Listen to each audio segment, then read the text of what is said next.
Pagbibigay sigla sa kulturang kinagisnan gabay sa pag-unlad ng bayan. Ito ang tema ng ginawang Trade Fair and Exhibit 2015 sa Naik sa lalawigan ng Cavite bilang isa sa mga aktibidad ng 224th Naik Foundation Day.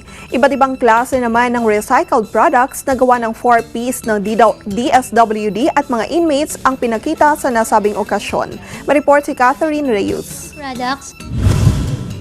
Opisyal na binuksan ng Trade Fair and Exhibit 2015 sa Naik Covered Plaza bilang isa sa mga aktibidad ng 224th Naik Foundation Day na may temang pagbibigay sigla sa kulturang kinagisnan gabay sa pag-unlad ng bayan na magtaragal ang pagdiriwang hanggang May 1. Nilahukan ito ng mga small-scale enterprises sa larangan ng pagkain, fashion, beauty products, handmade home display, nagawa ng 4-piece ng DSWD at mga inmates.